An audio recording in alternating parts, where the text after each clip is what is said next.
Anyway, so this is the talk I do about modern politics and history, and that is different than what I do on Thursdays in the middle of the day. This is about modern politics and questions that people have asked and their historical roots. Let me tell you a couple of things. First of all, my name is Heather Cox Richardson. I'm a professor of history. I do not speak for my employer when I do these.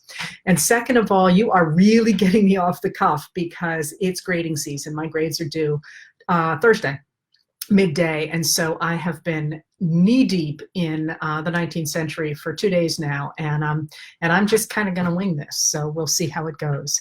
All right, terrific. So let me get to your questions. I usually do 4. There's a 5th one that came in at the last second today that I wanted to address first, just because I've gotten a lot of questions about this, and I had not thought to talk about it here, but I think it's probably not a bad idea, and that is Rana Olk asked me about people who imply or say outright that both my newsletters and my views are biased on the liberal side. And that's a really interesting question. And what should people say to that? And I would say something probably that you're not going to expect to hear. And that is that, interestingly enough, when I began my career, I was perceived as being conservative, too conservative. And of course, now people are complaining that I'm too liberal. The reality is that I'm a historian. I don't identify with either political party, although I would love to tell you the history of both political parties, because they're very different and they do very different things. But one of the things that you should think about when people talk about modern politics today is, do they have any facts to back them up?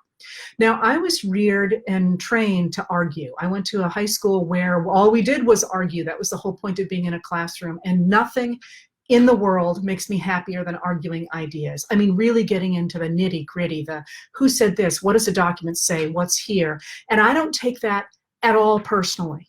Like my friends and I argue for fun. This is what we do, not in our personal lives, but literally our idea of a good time is to fight about, what democracy means, what liberty means, and we pull out documents and we fight about things like that because that's our happy place. So when I'm talking about this material, I'm personally invested in American democracy, but in terms of making arguments, I'm personally invested in the argument, in can I prove this? Do I have the facts? And recently I did a letter that talked about the facts behind what different what different groups, including the Senate, including the Mueller report, including our intelligence communities, had said about Russian interference in the 2016 election.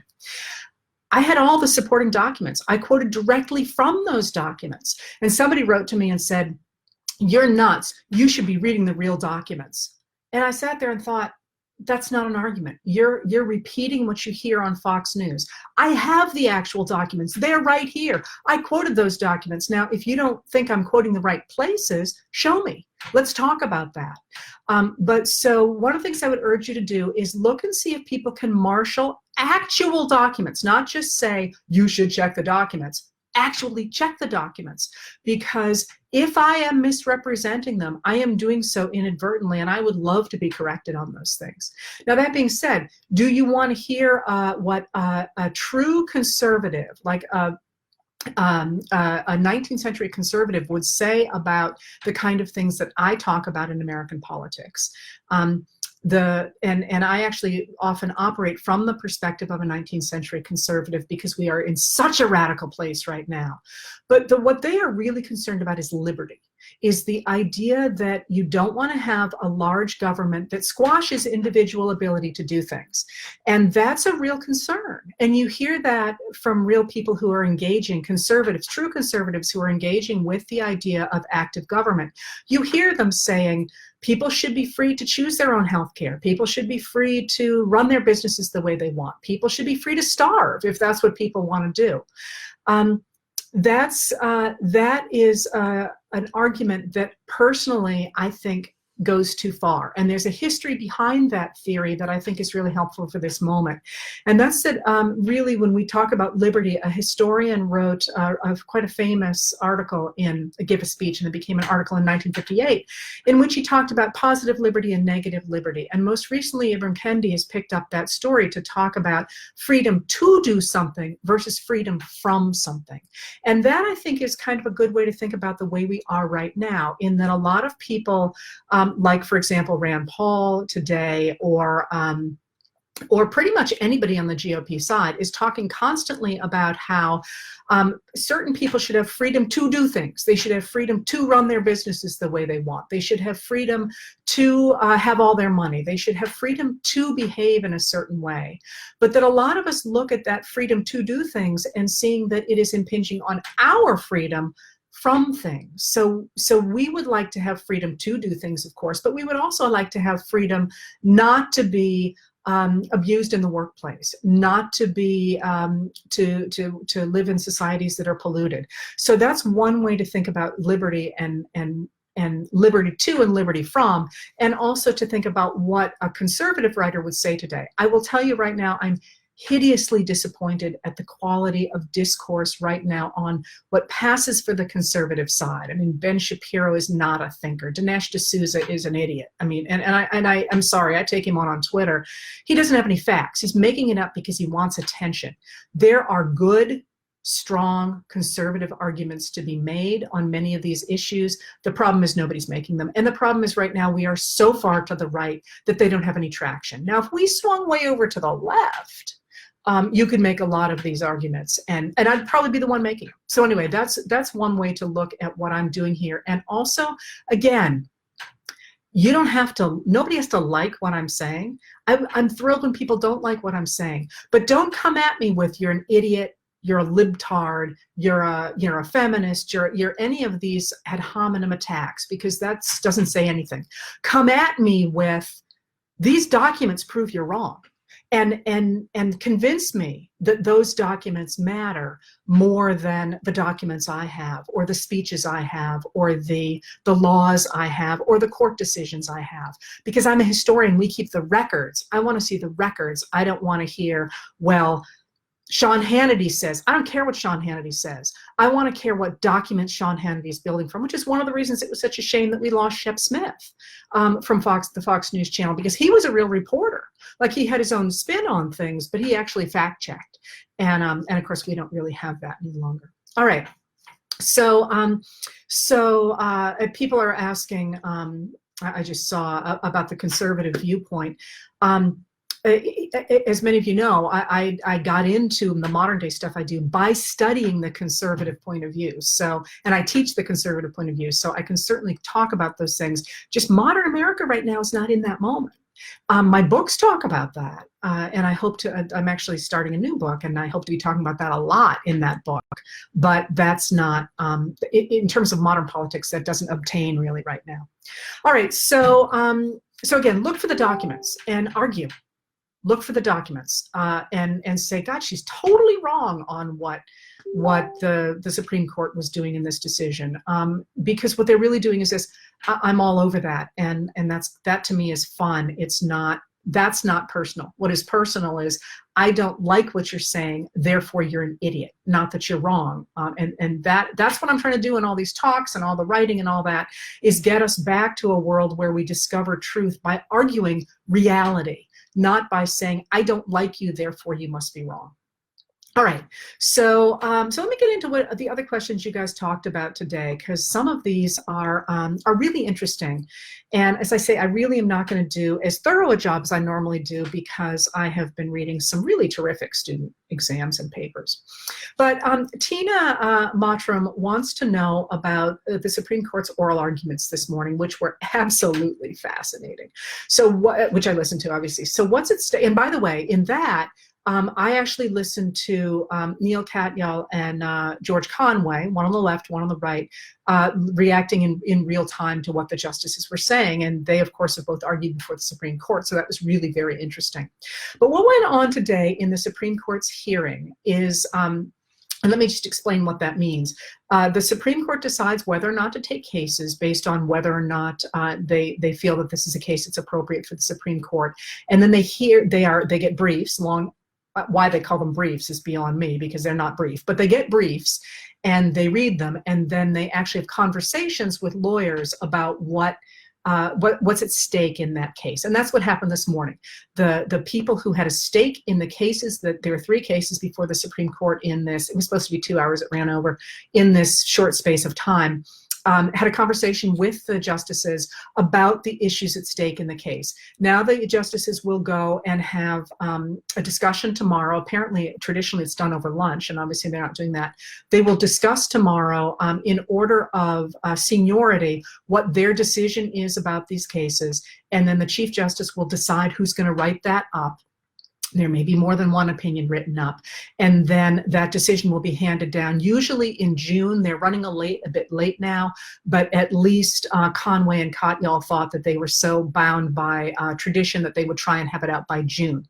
So that decision will come out in June. So that's what happened today, is they talked about, by the way, I have to say hi to my student who just came on. Hey, Costa, miss you. They will go ahead and decide that case, and we will know by June what they have decided. So we don't know what they're going to decide, but let me tell you what it looked like to legal observers, and it's interesting because that looked different in the papers when I read about it afterward. So the cases have to do with congressional oversight of the president and state oversight of the president. And there are 3 separate cases. The first one was that the House Oversight Committee is looking into Trump's finances because, and this is a little bit in the weeds, but if you remember Stormy Daniels, the adult film actress, there was a hush money payment of $130,000 to her, and that should have been declared in Trump's financials, and it was not. And therefore, there's reason to be suspicious of that he's broken federal elections law, and I might tell you a little bit more about that down the road. But anyway, they're looking at that, and now there's another case as well. Congress is also trying to get a number of House committees have subpoenaed. Not Trump himself, but have subpoenaed Trump's accountants, Mazars and his banker Deutsche Bank, for his financial records for about 8 years going back, but also those of his children and his grandchildren. And the reason for that is because they are investigating the possibility that the Trump organization has been laundering money for a number of people, but largely for the Russians. And there's a lot of kind of red flags over the Trump the Trump businesses and the possibility of money laundering. They work in real estate, which is there was a loophole in one of the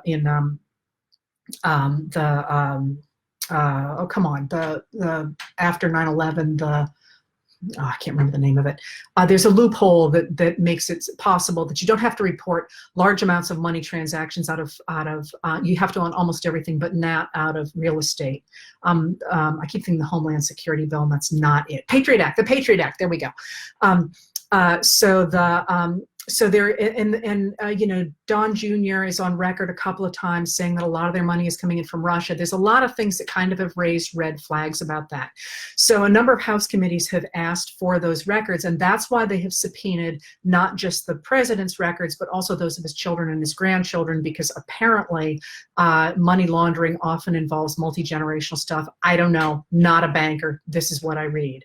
Okay, so there are those 2 House committees, and the question is, are they allowed to do it? Like, is this okay? And what the president's lawyer for the Congress to be overseeing the president in this fashion, to be issuing these kind of subpoenas. And the president's lawyers have taken 2 tacks on that from my reading of it. One is that no, first of all, the answer is no, that the Congress can't oversee the president. First of all, because it's illegitimate for Congress to look into anything that is not directly related to its constitutional duties, i.e., that is, that the Congress has to only investigate things that have to do with the possibility of writing legislation. And that what they are doing here is actually trying to get involved in law enforcement, and that's not part of Congress's duty. So that's one angle on which the president's lawyers have said they can't do it. And the second angle is to say that they can't investigate the president in such a way that they're going to to cross into his duties, and they're going to kind of gum up the works so they take too much of his time. And that argument really obtains to the third case, and that is that of the New York prosecutor is also going after the same kind of financial legislation. I'm sorry, the same kind of Trump's finances that the other House committees are going after, because they too are looking into money laundering, especially. And the argument against the states being able to do that is that can be essentially harassment. That somebody can harass the president again and again and again simply by throwing subpoenas at them, and basically they can spend their entire term doing nothing but answer criminal cases or civil cases, and therefore neither one of these sets of subpoenas is legitimate according to the president's lawyers. This did not go well for the president's lawyers today in front of the Supreme Court, pretty clearly, and the reason for that is that there's precedent for each of these things. First of all, we know, thanks to the 1973 memo from the Department of Justice, and it's just a memo, it's not a law, it's never been tested in court. There's this memo that says that a president can't be indicted for a criminal activity when sitting in the White House, that it gives you protection. And the argument behind that was that if the president is busy defending himself from a criminal suit, he's going to end up spending all of his time doing just that, and we're not going to have a president. So that was the argument behind that initial 1973 memo that was during the Watergate crisis, of course, and it was an attempt to protect Richard Nixon. But this is not a question about criminal activity. And by the way, that's why Robert Mueller didn't ever entertain whether or not Trump had committed any kind of crimes, because he couldn't do that under his, he was operating within the Justice Department. All right, so there is, though, precedent for whether or not the president does have to answer to subpoenas in both of these questions. And the first, obviously, was Nixon.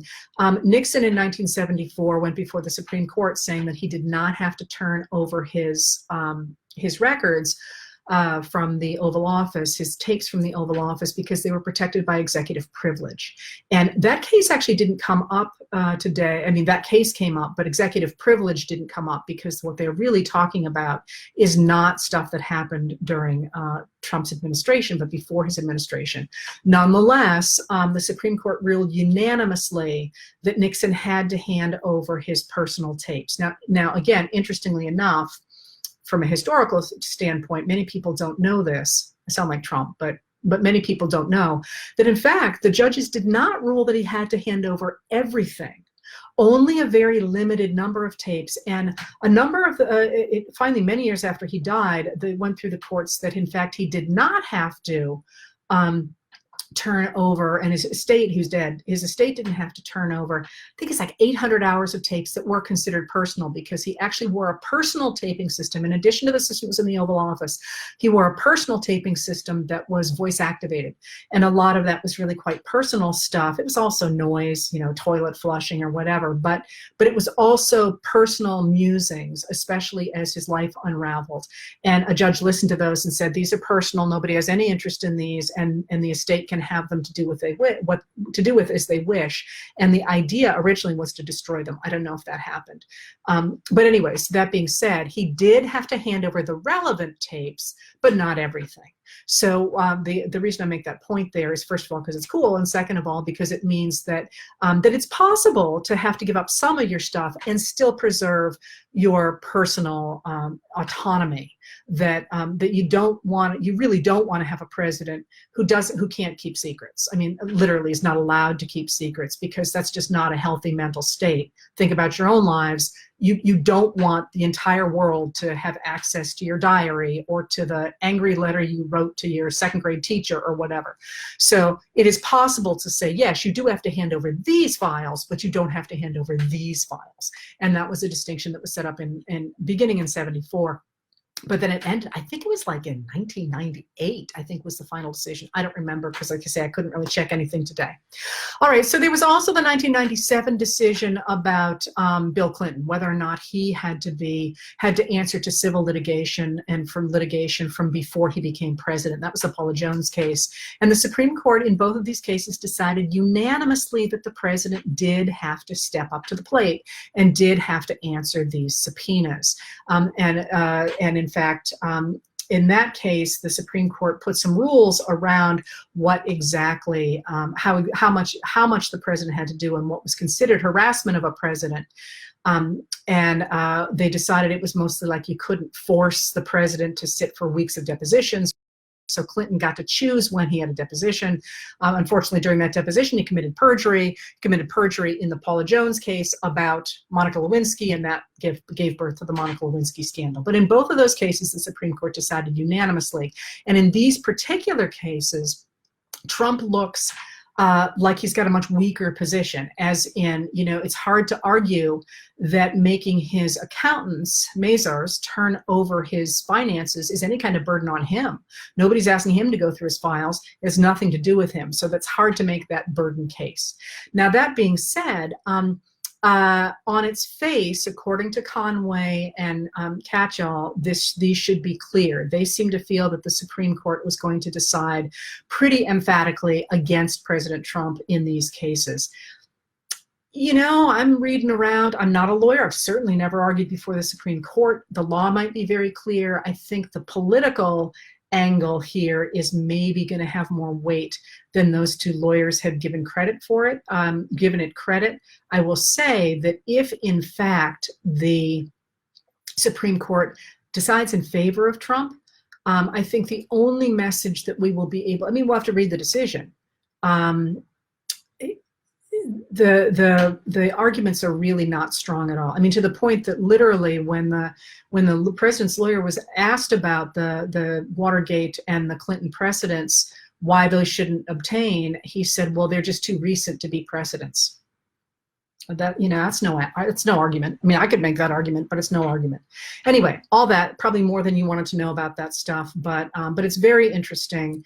And like I say, one more reminder, I'm not a lawyer. This is my reading of this, looking at it as a historian. And somebody might come up and go, oh my God, you've gotten this wrong. Not my field of expertise. I did the best I could with that one. There's a couple other things here, and that's about the court, and that people are interested in the court. And so let me answer these. Lisa Easterling is interested in the long-term consequences of the administration leaving a Supreme Court that leans to the right. How long will we recover? And adjoined to that is the question, can Justice Brett Kavanaugh be removed from office? All right, a couple of things about that. First of all, this is not the first time in history that we've had a Supreme Court that has gone way far to the right. The Justice Taney Court before the Civil War obviously went that direction, and so did the Melville Fuller Court in the 1890s, 19aughts. And in both cases, there was an issue at heart that I think Chief Justice Roberts is very aware of, and that's that when they went, if you will, off the deep end in one direction, the reputation of the court suffered terribly, terribly. And you don't want to be the Supreme Court justice who is the one who sends this court into the ground for a generation. So that's very much on the case, and that very much on people's minds. So if you're thinking about that in conjunction with these court decisions, how did those extremist courts change? Well, they changed. The thing I like to look at is they changed similarly. They were also strongly to the right in the 1920s, and they changed under FDR when, first of all, he threatened to pack them. There's nothing in the Supreme Court in the Constitution that says we have to have a certain number of Supreme Court justices. It's fluctuated throughout our history. So he goes in and he goes, you guys are all old. You have too big of a caseload. I'm just going to add some more justices. And there's a huge backlash against him doing that. And of course it didn't happen. But what it did was it kind of signaled to the Supreme Court that it was time to get its act together and pay attention to the real world. So that's out there. Let me say a couple other things about the Supreme Court. You have to remember that 4 of the justices on the Supreme Court were appointed by presidents who did not win the popular vote. George W. Bush put 2, 3 actually, but George W. Bush put 2 on, the 2 sitting that are there now, and so did Trump. So 4 of those people were put on by presidents who did not win the popular vote. And that's a problem because they don't reflect the popular will at the time. So they're already out of step. And that's something that I think is going to exacerbate what I just talked about, the difference between the way they decide and the way the American people are. So there's going to be pressure, I think, extra pressure on the Supreme Court on if the country continues to regain its majority away from the current Republican Party. So that's an issue. There are ways to get rid of Supreme Court justices, and the obvious way is to impeach them. That being said, we do not in America, or we are not supposed to impeach for political reasons, only for law breaking or incapacity to fill a position. So the thing that strikes me about Kavanaugh, and I was talking to somebody else about this is not just from me, the thing about Kavanaugh is there are a lot of questions about his finances that were never answered. And it would be my guess that when and if we get a Democratic Senate, they're going to ask some of those questions. And that, I think, is not going to go terribly well for I mean, I'm not going to make predictions here, but if those questions were easily answered, why weren't they? And so that, I suspect, is hanging out there if the Senate becomes Democratic and if the House stays Democratic. But in terms of the other justices that President Trump has put in and everybody else has, if they're doing their job, like I say, like if they've got the documents and they're doing their job, that's okay.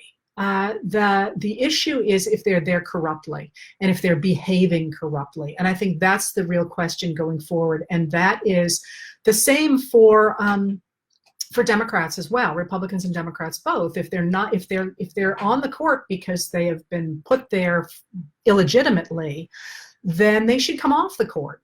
But if you just don't like their decisions because they're too far to the right or too far to the left, that's kind of how the system works. So that's the answer to the question of that. All right, so here's another one. Stella Blue, I'm changing here to the next question.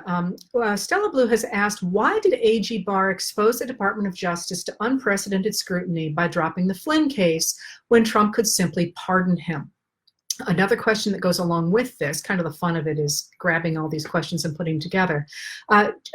Terry Panages, I think, says, I'm worried about Obamagate, and I think Trump may be planning an investigation or even arrest of President Obama in order to fire up the Q-nut jobs and fire up his base. Could this be a possibility?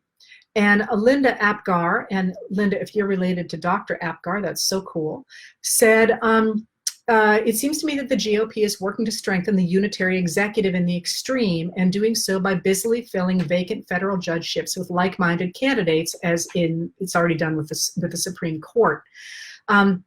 This could render Congress useless and create an authoritarian regime. Is this something to be concerned about? And by the way, I'm paraphrasing these, so if these people sound like an idiot, it's me, not them, if I'm putting the words badly.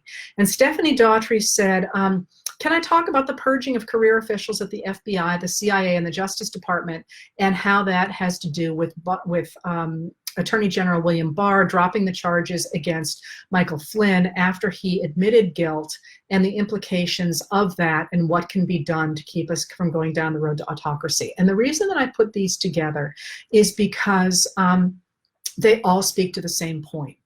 The reason I think that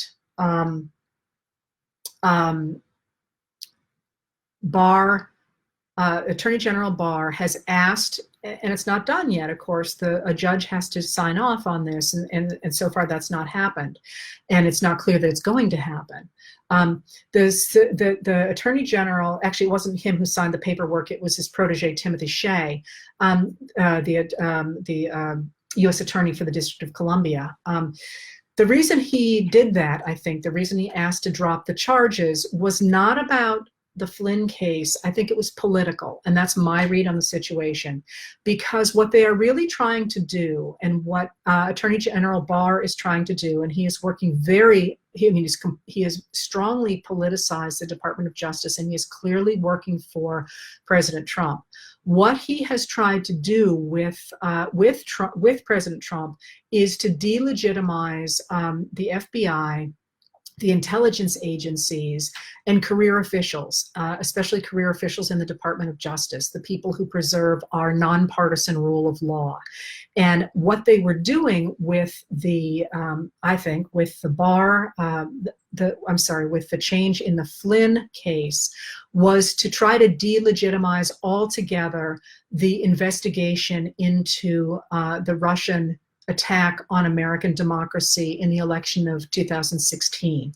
Now, as I wrote a few days ago, there is no dispute with anybody who's actually looking at the facts that Russia intervened in the 2016 election. There is no dispute, including among Republicans in the Senate. I mean, this happened. I mean, the facts are there. I've read the facts. They're there. The dispute was originally whether or not it swung the election altogether. And of course, that's kind of where Trump started on this, is it didn't matter because it didn't happen and it didn't swing the election. But where this has devolved to is that so many members of the Trump administration were implicated in that relationship, and it was a huge fight over the word collusion. There is no legal definition of collusion, which is why Mueller wouldn't talk about it. The special counsel Robert Mueller wouldn't talk about it. And what Mueller argued was that he could establish that the Russians wanted Trump to be elected, and Trump wanted Russian help, meaning the Trump campaign. I'm using the word Trump as shorthand for the Trump campaign. But while there was a lot of contact between the two, he could not establish that they were working hand in glove. He didn't say that they weren't. He said there was he implied there were facts to say they were, but that he didn't have enough to make a criminal charge on that front. And in part because people refused to speak to him.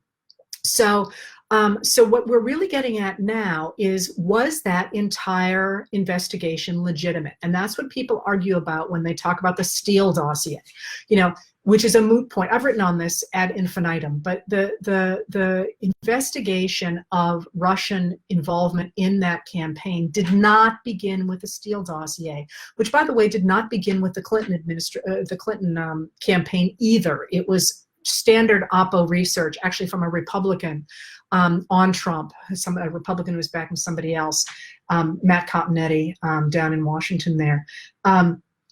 They're arguing about whether or not that investigation was legitimate. Now, that's been investigated repeatedly, including by the Department of Justice, whose Inspector General looked into it and said, yeah, this was absolutely legitimate. And then he went on to say, but oh boy, the repeated FISA applications having to do with wiretapping Carter Page, those were not okay. You guys really screwed up on that front. And the Department of Justice the FBI came back and said, you're right, we screwed up. But the Inspector General said, no, this was a totally legitimate investigation. Now Attorney General Barr said, I don't buy that. And he appointed his own different inspector who's out there still, and that's John Durham, and he's the U.S. attorney, I think it is, for Connecticut. He's out trying to drum up evidence that, in fact, the investigation was illegitimate. So how does this whole thing with Flynn fit in? The premise on saying his lying to the FBI didn't matter was saying the investigation itself was illegitimate. All right, so that's the next leap here into Obamagate, into this weird thing that people are talking about now, this Obamagate thing that Trump yesterday couldn't define what it was. And that is this ill-defined, Trump said it's the worst thing ever done to a president and all that. I think the direction they're going with that is that the investigation into Trump was part of a deep state, illegitimate, whatever. And the entire investigation was illegitimate. And that erases, if you will, everything we know about the Mueller investigation, about Flynn's cooperation with the Russians, about Don Jr. I mean, all that, the volumes and volumes on the relationship between Russia and the Trump campaign and then the Trump administration. Now, when I first started writing about this, where I really thought this was going, and I still think it's going there to some degree, was in the Trump administration's removal of sanctions on the Russian oligarchs, which are in place in part because of the death of Magnitsky, who was trying to uncover what Putin was doing. It's called the Magnitsky Act, which imposed some sanctions, but also partly Obama put sanctions onto Russian actors and expelled Russians from America, if you remember. Because of the intervention in the 2016 election. And so one of the things that the Russians have wanted very badly, and that the Trump administration has been talking about from way early on, is the removal of those sanctions. And you can see this again and again and again. You know, I write about it, I throw it in, you know, Putin sending COVID equipment to America recently, and that was all the equipment was made by one of the companies that's been sanctioned. So that was actually technically illegal. Him talking with Trump about how the countries worked together during World War II, talking about how we should get along better. All of that, to my mind, is working toward let's get rid of those sanctions, because there's a whole heck of a lot of Russian money that can't move around because of US sanctions on the oligarchs. So that's where I thought it was going. And then I started reading about the things that people like Jim Jordan are saying, Representative Jordan from Ohio are saying, and Trump, of course, tweeting, and Devin Nunes talking about actual prosecutions of people who engaged in Obamagate. And that has me terribly concerned. And this is the question, you know, will they go after Obama? No, I don't think they'll go after Obama. I think that would look crazy enough that people would go, oh, come on, you can't really prosecute a president, you know, not least of the fact that if in fact Trump ever gets out of office, they're going to go, somebody could go after him too. But I'll tell you, those lower people on the totem pole, including Lisa Page and Peter Strzok, who are Trump constantly hammers on those guys. If I were them, I would be very nervous, because I do not like the way this language is going. And you're right, whoever mentioned that. This has been all over QAnon for months. And QAnon finally feels like it's going to see arrests here. And boy, I tell you, they are there for it if you're following QAnon at all. All right. So, what's next? Okay, so I'm going to have to go a little bit quickly now, because I do like to finish on time. And this was the one that probably there's more things that you might be more interested in, but I love this so much I had to answer this. And that's from Tina Rivera, who said, after watching Trump attack an Asian CBS reporter yesterday, I also note how people I knew are making off-color comments about Asians as well, uncharacteristically. You know, I remember the attacks on the Chinese who worked on the railroads and the Japanese Americans placed in internment camps. Can you expand on this? And Pauline Francis added, regarding China as a source of COVID-19, can you talk about the history of the Chinese Exclusion Act and the Chinese experience in America colors Trump's use of this history to support his latest conspiracy theories, and Obamagate being part of a Chinese story? And so, yes, I would love to do this, because although it's very little known, I have threatened for a long time to write a history of the Chinese in America in the late 19th century. And this is really dear to my heart, this whole issue. And I will try not to get too excited about it, just cause. All right, so the Chinese in America is an incredibly cool story, both politically, economically, and culturally. And I'm not really going to have time to go into the cultural stuff, which breaks my heart. I'll try and get a little bit to it. So remember that the Chinese miners come to America in 1849 during the First Opium War, which has just destroyed China. And what that means is they're desperate for money. They can't legally emigrate from China. So they come over to work in California in the mines. And very quickly they are discriminated against in those mines. And one of the things that's interesting about the Chinese history in America in this period is that There's no Chinese in this period. There certainly is, you know, there's an area in the world, but the Chinese who come over don't see themselves as a unified group at all. They speak different languages, they have different cultural practices, but they come to America, and Americans say, oh, you're Chinese, and that creates this concept of the Chinese American. And so they come and they begin to work in the mines, and they are quickly pushed out of the fresh mines. And you know what, I'm going on too long about this. Anyway, the white miners, because it's great stuff, but the white miners get furious, not only at the Chinese miners, but also at the Mexican miners and the Indian miners who are also there, and the Chilean miners they're furious about. But the Chinese miners, they quickly, in 1852, pass a law. They actually passed two laws, but there's only one that really matters for my purposes today. It's called the Foreign Miners Tax, and what it does is it whacks the Chinese, and the Mexicans, by the way, but it whacks the Chinese with a higher tax on the stuff that they pull out of the mines.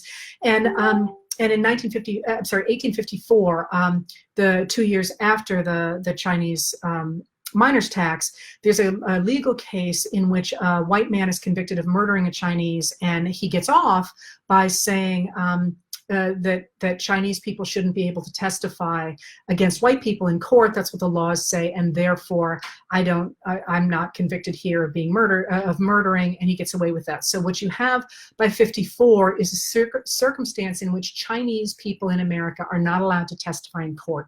And as I've said here before, if you can't testify in court, you're done. You're done. Anybody can do anything to you, and you can't protect yourself because you can't have your day in court. This, by the way, is why it always upsets me when people complain about jury duty, because there is literally nothing in your life that is more important than your right to be in a courtroom and to hear your peers, or to have your peers hearing what you have to say. And it may be boring, but let me tell you, a lot less boring would be if somebody takes that away from you and you have to do whatever a court says without any of your people like you on that court. And if you don't think I'm right, man, you start listening to some of the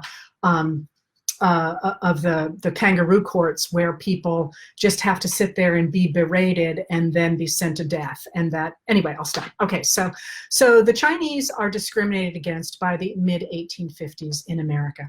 And this is a huge issue, actually, in the reworking of America after the Civil War, when in fact the 14th Amendment and the 15th Amendment go into place. They're a problem for the West, because Westerners don't much care about African Americans, because there really aren't very many African Americans in the West, but there are a lot of Chinese in the West. And so a number of states refuse to approve the 14th and the 15th Amendments until they are certain that Chinese are not included in that. And that's one of those dirty little secrets that a lot of people don't know about. And they end up discriminating against Chinese in state and local laws in the West under a provision from the 1802 laws back east, where there's a rule that equality only applies to people who are people who become citizens, the only people eligible for citizens are people who are free and white. And that, they say, knocks out the Chinese in the West. So you have that in the 1870s, and then in 1871 you get well, actually it's earlier than that. In 68, you have the 68 and 71, that thing going into effect. But in 68, you have a treaty between America and China called the Burlingame Treaty, which is this fascinating treaty, which is designed to move the bulk of world trade from the Atlantic to the Pacific. It doesn't end up doing that, but from 68 onward, you have in place this idea of cooperation between America and Asia, and theoretically they're going to be exchanging people and ideas after that. But this doesn't go very well on either side, and after the Union Pacific Railroad is completed in 1869, you get a depression in California. And when that depression hits in California, people turn on the Chinese, who come off the railroads where they've been working and come back into the cities. And there's this rising tide of anti-Asian sentiment. And by 1878, 1879, You have a guy named Dennis Kearney in California who basically just wants the people in charge of San Francisco to fix the roads because he's a drayman and his potholes mean he can't move stuff around like he should. And at first he tries to work with the Chinese, but he quickly realizes that he gets far more political traction if he has this tagline, "The Chinese must go." And so he starts to say that everything will be just ducky for white people if you can get rid of the Chinese. And by 1879, James G. Blaine and the Republican Party signs on to that. And by 1882, we get the Chinese Exclusion Act, which says that no Chinese workers can come to America. Scholars can, and business people can, and diplomats can, but Chinese workers can't come to America. And that's not going to be overturned until 1943 during World War II, when Chinese people go to Congress and say, or to their neighbors and say, you know, we're on your side in this war, and it might be nice if you actually treated us that way. And so that's when we get rid of the Chinese Restriction Act in 43. But how does this, and it's killing me how much I can't talk about here, because of course I didn't talk at all about Chinese women, and there's a reason that Americans have exoticized, if you will, Chinese women. Think for example of Kung Fu, that TV show, and you know what, I can't do it now. Too bad. Killing me. But why do we care about this now? We care about this now because obviously Donald Trump is tying into old tropes, old anti-Chinese tropes, when he blames China for the COVID virus. But not just that, because China becomes a real bugbear for Americans in 1949 when it goes communist. And so communist China becomes, certainly for people who grew up in the 60s like me, you know, there were always these pictures of these Chinese sort of masses of people in their uniforms and all that. And so that's something that he's tapping into in an older population, the baby boomers and older who remember that. Now, that being said, China hid the fact that they had this disease. I mean, remember, they were not forthcoming about that. And similarly, the World Health Organization, WHO, was trying to work with China. So it's kind of trying to cheer them on. So they did not call out China early on, but that's kind of understandable for the WHO because it had to work with China. He is correct that China was hiding what was really going on. Mind you, we are now hiding what's going on. He is now hiding what's going on. And that's a hallmark, at least in the Chinese case, of a repressive society where you don't want information to get out. And one of the reasons that I'm so adamant about information getting out is because you got to make laws based on reality, or things happen like this. We get world pandemics and hundreds of thousands of people die.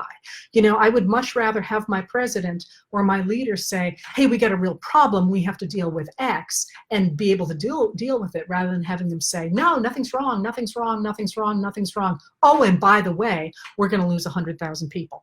So definitely they are hitting on that, and they are trying to tie Joe Biden and I think his son to China, and to say that they are part of a larger Chinese conspiracy. We'll see whether or not that takes hold. Now, that being said, there's something really interesting happening right now in the Republican Party with regard to China.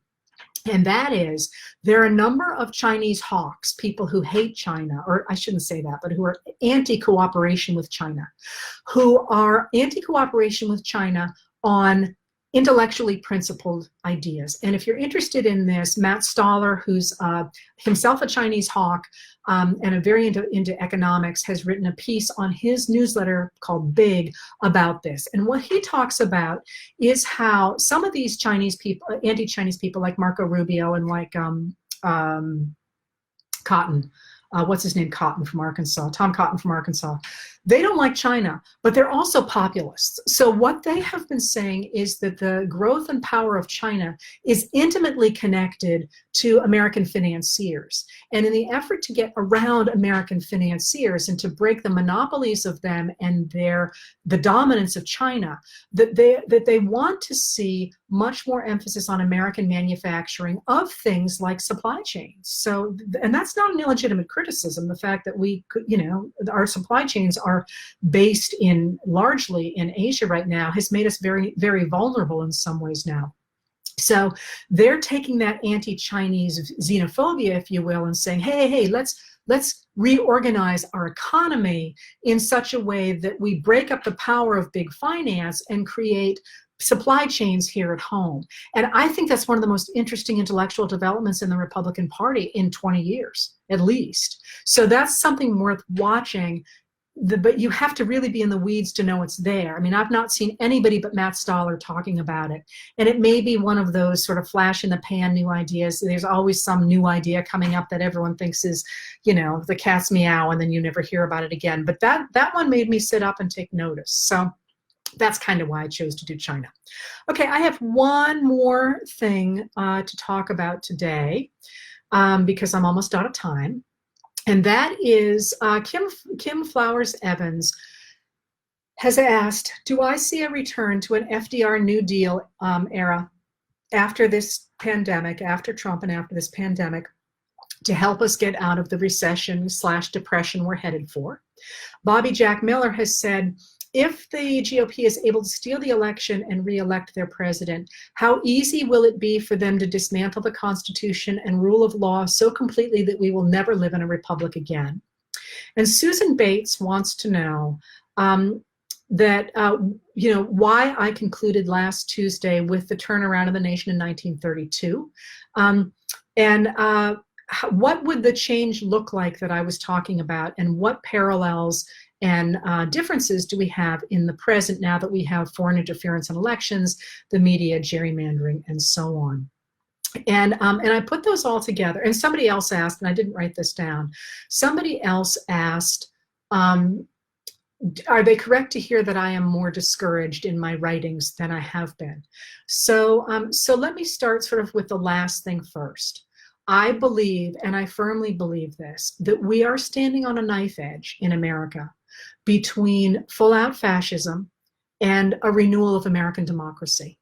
And, you know, people again and again say to me, is there any hope? Is there any hope? Well, if you think I stay up until 4 o'clock in the morning writing 1,200 words a day, which by the way is like superhuman, because I'm hopeless, then, you know, I got some really nice land to sell you in Florida. You know, I am, of course there is hope. The future is not written. Tomorrow is not written. Anything can change. And I firmly believe that. For all that I believe in the importance of historical patterns, it is very important that we do not know what's going to happen in the future, and that we can change what's going to happen in the future. So am I discouraged, more discouraged than I have been? I think that Trump and his people are working very hard to consolidate power as quickly as they can, because I think that they recognize that that the walls are closing in. This pandemic has badly shaken even Trump's supporters, and the economy is not where it needs to be for him to be reelected. Similarly, I meant to mention this before, why are they so determined to talk about how Russia was not the bad actor in 2016, and for example, Ukraine might have been? I think that they are expecting help from foreign governments, not necessarily just Russia, in order to be reelected, in order for Trump to be reelected in 2016, and for evidence. You know, I keep saying yet of evidence. For evidence to that, I point to two things. Bill Barr's statement before Congress during the hearings on the Mueller report, in which somebody said, if a president gets, you know, if a candidate gets foreign dirt in an election, should they go straight to the FBI? And he had a really long pause before he said, if they get information from a foreign intelligence agency, but not from generally a foreigner. And of course, he and his, if you wondered where he went when he was first appointed, he disappeared a lot. He and John Durham were actually going to other countries, trying to drum up new information on the on what happened in 2016 from foreign countries, ignoring what our own intelligence agencies have all agreed. And that's just weird. All right, that's just weird. That's not okay. All right, so I think that they are looking for that. And I also think they realize they're in real trouble. I mean, they've spun this out for a long time, and now the walls are closing in. Now, I'm not saying Trump's going to lose at all. We don't know what's going to happen. But I think that they are consolidating power as quickly as they can. So that's what you're reading in my letters, is this concern about this consolidation of power. Do I think the game is over? Absolutely not.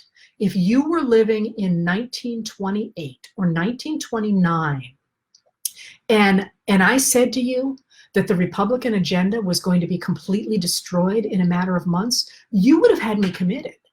Or if you had talked to me on December 6th of 1941, and I said, this depression is going to be over and America is all going to come together in 4 years, similarly, you would have said I was crazy.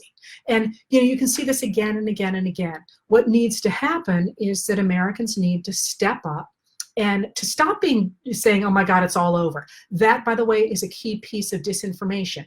When people try and convince you that it's all over and you're done, that's exactly how you keep people from being active. That is a really well-known disinformation technique. Convince people that both sides lie, both sides cheat, there's no point in stepping up, your voice doesn't matter, stay home, and that's how the bad guys win. So you need to step up, and we need to step up and make our voices heard, and that's what I'm doing every night until 4 o'clock in the morning, is stepping up and making my voice heard. So if we were to get a New Deal, what would that look like? Well, actually, I'm going to be mixing up my newsletter to expand it so we can actually have a place to talk about these things as soon as my grading's done. Because I think it could look like a lot of different ways. It could look like a lot of different things. But let's just start with the fact that what we have going on right now in the rescue packages for coronavirus that are having to make it their way through the Republican Senate is a world that has really, really helped out the big players, the industrialists, the conglomerates. My partner was just telling me the other day that Gordon Sondland got money, from the coronavirus packages, which is insane. I mean, he's a billionaire, right? He's the guy who was at the heart of the Ukraine, one of the guys at the heart of the Ukraine scandal. He got money. And the argument behind that is that the world works best when the people at the top who understand how the economy works, who have good connections and all those things, that they're the ones who really matter. They're the ones who have the money. They need to be confident in the government. They need to have faith that things are going to be good. So whenever things get rocky, you help them. And that's precisely what the Republican Party said during the Depression in the 1920s. Again and again and again, they said the reason we're in trouble is because the people with money are not confident in the economy. So we need to cut taxes. We need to drop any kind of regulation. We need to cut budgets. We need to make sure that school teachers make less money and janitors make less money. And we need for regular people, to work harder. Well, we know now that systemically that simply was not possible, that you actually need to have money at the bottom for the economy to recover. So one of the things that I would look at if I got to be king of the universe, or at least king of America, or at least a member of Congress, which, by the way, I don't want to do, is recovery from the bottom. Many other developed countries guaranteed wages, 80% to 90% of wages for people at the bottom. Well, that means that right there erases all of your problems with people not being able to pay their rent, not being able to eat, and that trickles up, if you will, that pushes up. So what would that take? We see people complaining about they need to work to make money, and therefore we have to open society so everyone, who's on the front lines dies. Why aren't they protesting for a basic 80 to 90% income protection through the course of this pandemic? I'm not suggesting that this necessarily is a full-time minimum wage or minimum income thing, which I know people like Wang argued, but things like that are actual discussions we could have. Do you repair society by repairing people at the top? I look at what's happened since the 1980s, and I look at what happened in the 1920s, and I look what happened in the 1890s, and that to me does not look like it works terribly well.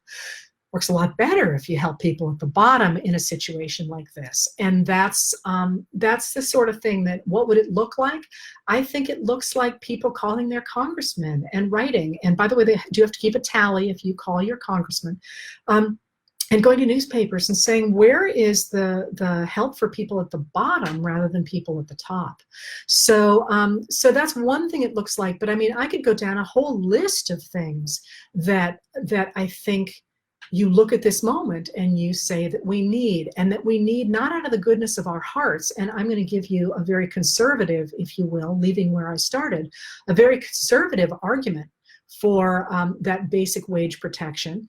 And I'm going to put on a persona here.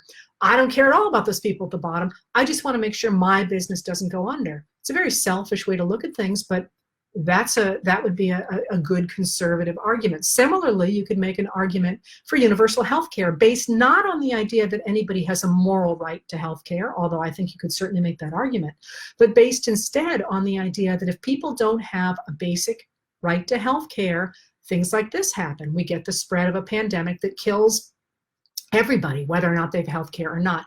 And by the way, that was the original argument that Teddy Roosevelt had back in the progressive era for protecting public health way back in 1884, that you had to clean up the cities, you had to take care of individuals at the bottom of society, you had to protect their wages, you had to protect their ability to get an education, you had to protect their health, and you had to protect their environment, because otherwise what happened at the bottom levels of society would affect the entire way through society, and everybody would suffer.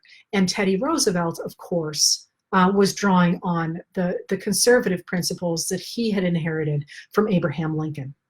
So that's probably a good place to end.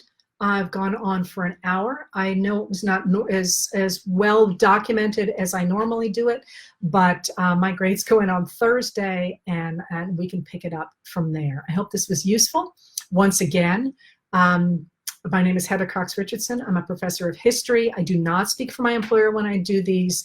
And once again, just one more disclaimer. When I do these, some people have suggested that I have a staff here. I do not have a staff. I'm my staff. So just do keep that in mind. If you feel I've gone totally off the rails and missed something obvious, it's because I just came from grading my papers and did not actually have a chance really to do much prep work at all. So that'll be better when the summer goes on, but remember, it's just me. I'm doing the best I can on this.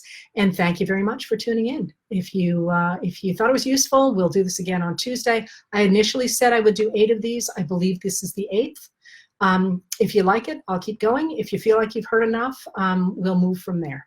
Thank you very much.